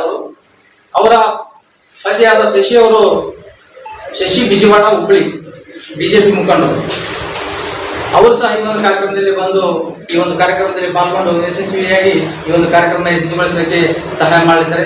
ಆದ್ದರಿಂದ ಸಮಸ್ತ ಜಿಲ್ಲೆಯ ಎಲ್ಲ ನಮ್ಮ ಸಮಾಜದ ಕುಲಬಾಂಧವರು ಎಲ್ಲರೂ ಬಂದು ಈ ಒಂದು ಕಾರ್ಯಕ್ರಮವನ್ನು ಯಶಸ್ವಿಗೊಳಿಸುವ ಮುಖಾಂತರ ಸಮಾಜಕ್ಕೆ ಮತ್ತು ನಾವು ನಮ್ಮ ನಿಷ್ಠೆಯಾದ ನಮ್ಮ ಕುಲಗುರುಗಳಾದಂಥ ಶ್ರೀ ಕಾಯಕವಿ ಶರಣ ನೂಲಿಚಂದನ್ ಅವರ ಜಯಂತಿಯನ್ನು ಅರ್ಥಪೂರ್ಣವಾಗಿ ಮತ್ತು ಸಮಾಜದ ಏಳಿಗೆಯಾಗಿ ಸಮಾಜದ ಒಂದು ಹಿತದೃಷ್ಟಿಯಿಂದ ನಾವೆಲ್ಲರೂ ಸೇರಿ ಈ ಒಂದು ಜಯಂತಿಯನ್ನು ಅರ್ಥಪೂರ್ಣವಾಗಿ ಆಚರಿಸುವ ಮುಖಾಂತರ ಈ ಕಾರ್ಯಕ್ರಮವನ್ನು ಯಶಸ್ವಿಗೊಳಿಸಬೇಕೆಂದು ಈ ಸಂದರ್ಭದಲ್ಲಿ ಸಮಾಜದ ಜಿಲ್ಲಾಧ್ಯಕ್ಷ ಈರಣ್ಣ ಮಂಗರಾಯ, ಈರಣ್ಣ ಸಾತ್ಪಡಿ, ಬೂದೆಪ್ಪ ಸಾತ್ಪಡಿ, ನರಸಿಂಹಲು, ಮಹದೇವ, ಮಾಲಾ ಭಜಂತ್ರಿ, ನರಸಪ್ಪ, ಭೀಮೇಶ್, ತಿಮ್ಮಪ್ಪ ತಡ್ಕಲ್, ನರಸಿಂಹ ಸೇರಿದಂತೆ ಅನೇಕರಿದ್ದರು.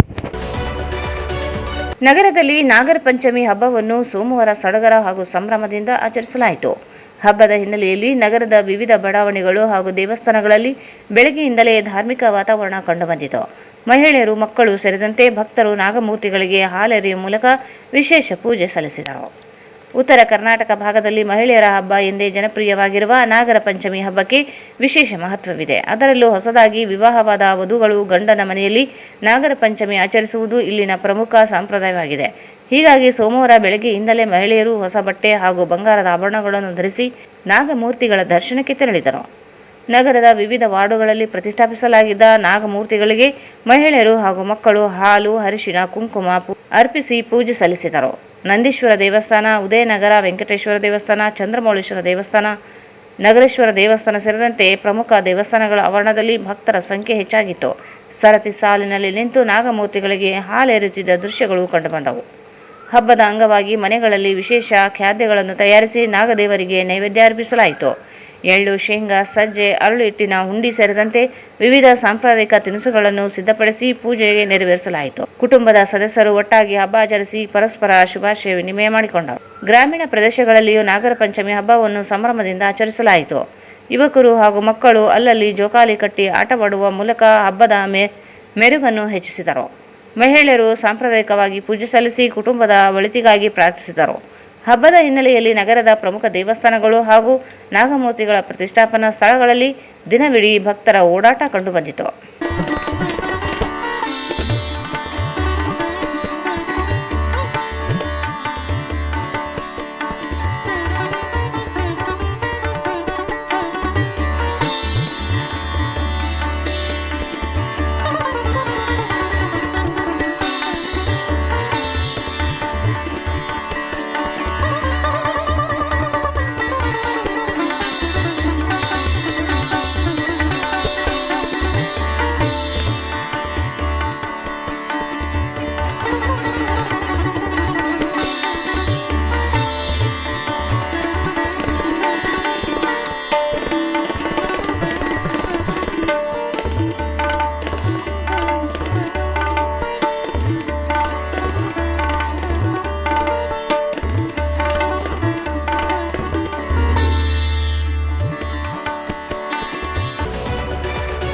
ಜಿಲ್ಲಾಧಿಕಾರಿಗಳಾದ ಪೂವಿತಾ ಅವರು ಇತ್ತೀಚೆಗೆ ರಾಯಚೂರು ಜಿಲ್ಲೆಯ ಅರಕೆರೆ ತಾಲೂಕಿನ ಕೊತ್ತದೊಡ್ಡಿ ಗ್ರಾಮದ ಏಕಲವ್ಯ ಮಾದರಿ ವಸತಿ ಶಾಲೆಗೆ ದಿಢೀರ್ ಭೇಟಿ ನೀಡಿ ವಸತಿ ಶಾಲೆಯ ವ್ಯವಸ್ಥೆಯನ್ನು ಪರಿಶೀಲಿಸಿದರು. ಅಂದು ಸಂಜೆ 6 ಗಂಟೆ ಶಾಲೆಗೆ ಆಗಮಿಸಿದ ಜಿಲ್ಲಾಧಿಕಾರಿಗಳು ಶಿಕ್ಷಕರೊಂದಿಗೆ ಸಭೆಯನ್ನು ನಡೆಸಿ ಶಾಲೆಯಲ್ಲಿನ ಕುಂದುಕೊರತೆಗಳನ್ನು ಆಲಿಸಿದರು. ನಂತರ ವಸತಿ ಶಾಲೆಯ ವಿದ್ಯಾರ್ಥಿಗಳೊಂದಿಗೆ ಬೆರೆತು ಶಾಲೆಯಲ್ಲಿ ದೊರೆಯುತ್ತಿರುವ ವಿವಿಧ ಸೌಲಭ್ಯಗಳ ಹಾಗೂ ಸಮಸ್ಯೆಗಳ ಕುರಿತು ಚರ್ಚಿಸಿದರು. ವಿದ್ಯಾರ್ಥಿಗಳಿಗೆ ಆಸಕ್ತಿದಾಯಕವಾಗಿ ಕಲಿಯುವ ಕುರಿತು ಮತ್ತು ಜೀವನದಲ್ಲಿ ಯಶಸ್ಸನ್ನು ಸಾಧಿಸುವ ಛಲವನ್ನು ಹೊಂದುವಂತೆ ಜಿಲ್ಲಾಧಿಕಾರಿ ಪೂವಿತಾ ಎಸ್ ವಿದ್ಯಾರ್ಥಿಗಳಿಗೆ ಕಿವಿಮಾತು ಹೇಳಿದರು. ವಸತಿ ಶಾಲೆಯಲ್ಲಿರುವ ಅಡುಗೆ ಕೊಠಡಿ ಮತ್ತು ಭೋಜನಾಲಯಕ್ಕೆ ಭೇಟಿ ನೀಡಿ ಅಲ್ಲಿರುವ ಸಮಸ್ಯೆಗಳ ಬಗ್ಗೆ ಅಡುಗೆಯವರು, ನಿಲಯ ಪಾಲಕರು ಹಾಗೂ ಪ್ರಾಂಶುಪಾಲರೊಂದಿಗೆ ಚರ್ಚಿಸಿ ಉತ್ತಮ ಗುಣಮಟ್ಟದ ಆಹಾರ ಮತ್ತು ಸ್ವಚ್ಛತೆಯನ್ನು ಕಾಪಾಡಿಕೊಳ್ಳಲು ಸೂಚಿಸಿದರು. ಈ ಸಂದರ್ಭದಲ್ಲಿ ಜಿಲ್ಲಾ ಪರಿಶಿಷ್ಟ ಪಂಗಡಗಳ ಕಲ್ಯಾಣ ಅಧಿಕಾರಿ ಶಿವಮಾನಪ್ಪ, ದೇದುರ್ಗ ತಾಲೂಕಿನ ಸಮಾಜ ಕಲ್ಯಾಣ ಇಲಾಖೆ ಅಧಿಕಾರಿ ರಾಜ್ಕುಮಾರ್ ಸೇರಿದಂತೆ ವಸತಿ ಶಾಲೆಯ ಪ್ರಾಂಶುಪಾಲರು, ಶಿಕ್ಷಕರು, ಸಿಬ್ಬಂದಿಗಳು ಹಾಗೂ ವಿದ್ಯಾರ್ಥಿಗಳು ಇದ್ದರು. ಫ್ಯಾಸಿಸಂ ವಿರುದ್ಧ ಜನಶಕ್ತಿಯ ಮಹಾಸಂಗಮಕ್ಕೆ ರಾಯಚೂರು ಸಜ್ಜಾಗಿದ್ದು, ಸೆಪ್ಟೆಂಬರ್ 16ರಿಂದ 13ನೇ ಸಿಪಿಐಎಂಎಲ್ ರೆಡ್ ಸ್ಟಾರ್ ರಾಷ್ಟ್ರೀಯ ಮಹಾಧಿವೇಶನ ನಡೆಯಲಿದೆ ಎಂದು ಕಾರ್ಯಕ್ರಮದ ಸಂಚಾಲಕ ರಾಜ್ಯ ಕಾರ್ಯದರ್ಶಿ ಎಂ ಗಂಗಾಧರ್ ತಿಳಿಸಿದರು. ಅವರು ಇಂದು ಮಾಧ್ಯಮಗೋಷ್ಠಿಯನ್ನು ಉದ್ದೇಶಿಸಿ ಮಾತನಾಡಿ, ದೇಶದಲ್ಲಿ ಕಾರ್ಪೊರೇಟ್ ಬಂಡವಾಳಶಾಹಿ, ಸಂಘಪರವಾದ ಹಿಂದುತ್ವ, ಫ್ಯಾಸಿಸಂ ಮತ್ತು ನವ ಉದಾರವಾದ ದಾಳಿಗಳು ಪ್ರಜಾಪ್ರಭುತ್ವ, ಜಾತ್ಯತೀತತೆ ಹಾಗೂ ಸಾಂವಿಧಾನಿಕ ಮೌಲ್ಯಗಳಿಗೆ ಗಂಭೀರ ಸವಾಲಾಗಿದೆ. ಇಂತಹ ಆತಂಕಕಾರಿ ಸಂದರ್ಭದಲ್ಲಿ ಸಿಪಿಐಎಂಎಲ್ ರೆಡ್ ಸ್ಟಾರ್ನ 13ನೇ ರಾಷ್ಟ್ರೀಯ ಮಹಾ ಅಧಿವೇಶನವು ಸೆಪ್ಟೆಂಬರ್ 16ರಿಂದ 20ರವರೆಗೆ ರಾಯಚೂರಿನಲ್ಲಿ ನಡೆಯುತ್ತಿರುವುದು ಐತಿಹಾಸಿಕವಾಗಿ ಮಹತ್ವದ್ದಾಗಿದೆ ಎಂದರು. ಉತ್ತರಾಖಂಡದ ಹಾಲ್ಡಾನಿಯಲ್ಲಿ ರಾಜ್ಯಸಭೆಯ ವಿರೋಧ ಪಕ್ಷದ ನಾಯಕ ಮಲ್ಲಿಕಾರ್ಜುನ ಖರ್ಗೆ ಅವರು ಭಾಷಣ ಮಾಡಿದ ಸ್ಥಳವನ್ನು ಜಾತಿಯ ಕಾರಣ ಮುಂದಿಟ್ಟು ಹಿಂದುತ್ವ ಸಂಘಟನೆಗಳು ಶುದ್ಧೀಕರಣ ಮಾಡಿರುವುದು ದಲಿತ ಸಮುದಾಯಕ್ಕೆ ಮಾತ್ರವಲ್ಲ, ಇಡೀ ಪ್ರಜಾತಾಂತ್ರಿಕ ಸಮಾಜಕ್ಕೆ ಮಾಡಿದ ದೊಡ್ಡ ಅವಮಾನವಾಗಿದೆ ಎಂದರು. ಈ ಸನ್ನಿವೇಶದಲ್ಲಿ ಫ್ಯಾಸಿಸಂ, ಜಾತಿ ವ್ಯವಸ್ಥೆ, ಸಾಮ್ರಾಜ್ಯಶಾಹಿ ಮತ್ತು ಕಾರ್ಪೊರೇಟ್ ದೌರ್ಜನ್ಯದ ವಿರುದ್ಧ ಪರ್ಯಾಯ ಜನಪರ ರಾಜಕೀಯವನ್ನು ಬಲಪಡಿಸುವ ಮಹಾಧಿವೇಶನ ರಾಯಚೂರಿನಲ್ಲಿ ನಡೆಯಲಿದೆ. 62ನೇ ದೇಶಗಳ ಕಮ್ಯುನಿಸ್ಟ್ ಪಕ್ಷಗಳ ಪ್ರತಿನಿಧಿಗಳು ಆಹ್ವಾನಿಸಲಾಗಿದ್ದು, ವಿವಿಧ ರಾಜ್ಯಗಳಿಂದ 300ಕ್ಕೂ ಹೆಚ್ಚು ಪಕ್ಷದ ಪ್ರತಿನಿಧಿಗಳು ಭಾಗವಹಿಸಲಿದ್ದಾರೆ. ಅಂತಾರಾಷ್ಟ್ರೀಯ ವಿಚಾರ ಸಂಕಿರಣ, ರಾಷ್ಟ್ರೀಯ ವಿಚಾರ ಸಂಕಿರಣಗಳು ಹಾಗೂ ರೈತ, ಕಾರ್ಮಿಕ, ದಲಿತ, ಆದಿವಾಸಿ, ವಿದ್ಯಾರ್ಥಿ, ಯುವಜನ ಮತ್ತು ಪ್ರಜಾಸತ್ತಾತ್ಮಕ ಚಳವಳಿಗಳ ಪ್ರಮುಖರು ಭಾಗವಹಿಸಲಿದ್ದಾರೆ ಎಂದರು. ಹೋರಾಟಗಾರ ನಾರಾಯಣ ಬೆಳಕುರ್ಗಿ ಮಾತನಾಡಿ, ಸೆಪ್ಟೆಂಬರ್ 16ರ ಉದ್ಘಾಟನಾ ಅಧಿವೇಶನ ಹಾಗೂ ಸೆಪ್ಟೆಂಬರ್ 18, 19ರ ಬಹಿರಂಗ ಕಾರ್ಯಕ್ರಮಗಳು ಪಂಡಿತ ಸಿದ್ದರಾಮ ಜಂಬಲ್ದಿನ್ನಿ ರಂಗಮಂದಿರದಲ್ಲಿ, ಸೆಪ್ಟೆಂಬರ್ 17, 20ರ ಪ್ರತಿನಿಧಿ ಅಧಿವೇಶನ ಡಾಕ್ಟರ್ BR ಅಂಬೇಡ್ಕರ್ ಭವನದಲ್ಲಿ ನಡೆಯಲಿದೆ. ಕಲ್ಯಾಣ ಕರ್ನಾಟಕದ ತತ್ವಪದ, ರಿವಾಯಿತ್ ಪದ, ಹಂತಿಪದ, ಚೌಡಿಕಿ ಮೇಳ, ಹೆಜ್ಜೆ ಮೇಳ ಸೇರಿದಂತೆ ಜಾನಪದ ಕಲೆ ಸಾಹಿತ್ಯದ ವೈವಿಧ್ಯವು ಮಹಾಧಿವೇಶನಕ್ಕೆ ಸಾಂಸ್ಕೃತಿಕ ರಂಗು ನೀಡಲಿದೆ. ರಾಯಚೂರು ಹಾಗೂ ಕಲ್ಯಾಣ ಕರ್ನಾಟಕದ ಈ ಐತಿಹಾಸಿಕ ರಾಷ್ಟ್ರೀಯ ಮಹಾಧಿವೇಶನವನ್ನು ಯಶಸ್ವಿಗೊಳಿಸಲು ಪ್ರಗತಿಪರ ಜನಪರ ಸಂಘ ಸಂಸ್ಥೆಗಳು, ಚಳವಳಿಗಳು ಹಾಗೂ ಜನತೆ ತನು ಮನ ಧನ ಉದಾರ ಬೆಂಬಲ ನೀಡಬೇಕೆಂದು ಮನವಿ ಮಾಡಿದರು. ಈ ಸಂದರ್ಭದಲ್ಲಿ ಸ್ವಾಗತ ಸಮಿತಿಯ ಉಪಾಧ್ಯಕ್ಷ ಎಚ್.ಎನ್. ಬೆಡಗೇರ್, ಸಿಪಿಐಎಂಎಲ್ ರೆಡ್ ಸ್ಟಾರ್ ತಾಲೂಕು ಕಾರ್ಯದರ್ಶಿ ಮಾಬೂಸಾಬ್ ಬೆಳ್ಳಟ್ಟಿ, ಎಚ್.ಆರ್. ಹೊಸಮನಿ, ತಿಮ್ಮಣ್ಣ ಯಾದವ್ ಸೇರಿದಂತೆ ಇತರರು ಭಾಗವಹಿಸಿದ್ದರು. ಕೊನೆಯಲ್ಲಿ ಮತ್ತೊಮ್ಮೆ ಮುಖ್ಯಾಂಶಗಳು. ಅಕ್ಟೋಬರ್ 20ರಂದು ದೇವರಾಜು ಅರಸು ಜಯಂತಿ ಮೆರವಣಿಗೆ. ಸೆಪ್ಟೆಂಬರ್ನಲ್ಲಿ ದೇವರಾಜು ಅರಸು ಪುತ್ಥಳಿ ಅನಾವರಣ. ಕೆ. ಶಾಂತಪ್ಪ.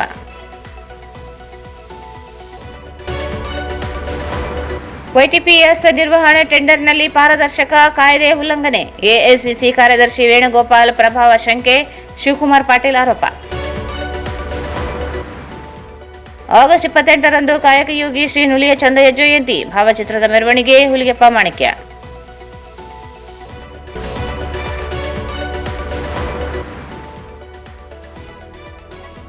ನಾಗರ ಪಂಚಮಿ ಅಂಗವಾಗಿ ಹಾಲೆರೆದ ನೀರೆಯರು.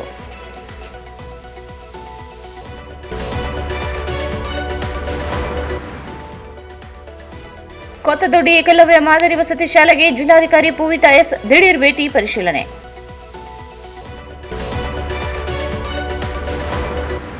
ಮತ್ತು ಸೆಪ್ಟೆಂಬರ್ 16ರಿಂದ ಸಿಪಿಐಎಂಎಲ್ ರೆಡ್ ಸ್ಟಾರ್ ರಾಷ್ಟ್ರೀಯ ಮಹಾ ಅಧಿವೇಶನ. M. Gangadhar.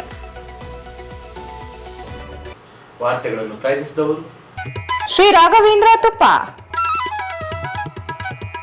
Shri Raghavendra ghee, Sai Shiva waterproofing civil works, nano technology zycosil breathing waterproofing heat and resistant. For more details contact K. Vishwanath, cell number 7204101963. Shri ಸಾಯಿಯವರ Putti garam masala. Strong taste, real tradition. ಶುದ್ಧತೆಗೆ ಮತ್ತೊಂದು ಹೆಸರು ಪುಟ್ಟಿ ಗರಂ ಮಸಾಲ. ನಿಮ್ಮ ಅಡುಗೆ ರುಚಿ ಹೆಚ್ಚಿಸಲು ಶ್ರೀ ಸಾಯಿಯವರ ಪುಟ್ಟಿ ಗರಂ ಮಸಾಲ. ಸೀದಾ ಪೂಜಾರ ಮೊಬೈಲ್ ಶಾಪಿಗೆ ಬಂದೆ ನೋಡ್ರಿ. ಈ ಪೂಜಾರ ಮೊಬೈಲ್ ಶಾಪ್ ಇದೇ ತಿಂಗಳ 11ನೇ ತಾರೀಕು ಜಬರ್ದಸ್ತ್ ಆಗಿ ನಮ್ ರಾಯಚೂರೊಳಗೆ ಓಪನ್ ಆಗಕ್ ಕುಂತದ. ಇದೇ ಖುಷಿಗೆ ಇವರು ಚಿತ್ತ ಪತ್ತ ಆಫರ್ ಗಳು ತಂದ್ಬಿಟ್ಟಾರ ನೋಡಪ್ಪ. ಇದ್ರ ಓಪನಿಂಗ್ ದಿನ ಬರೋ ಫಸ್ಟ್ 100 ಮಂದಿ ಕಸ್ಟಮರ್ ಗೆ ಬರೀ 49 ರೂಪಾಯಿಗೆ ನೆಕ್ ಬ್ಯಾಂಡ್, 20 ರೂಪಾಯಿಗೆ ವೈರ್ ಇಯರ್ಫೋನ್ ಕೊಡಕ್ ಕುಂತಾರ. Raichur's biggest jewel palace. All types of jewelries available in only KTB Jewel Palace. Visit KTB Jewel Palace, Udayanagar, Station Road, Raichur. ಇಲ್ಲಿಗೆ ವಾರ್ತಾ ಪ್ರಸಾರ ಮುಕ್ತವಾಯಿತು. ಮುಂದಿನ ವಾರ್ತೆಗಳನ್ನು ಮತ್ತೆ ಭೇಟಿಯಾಗೋಣ. ವಂದನೆಗಳು.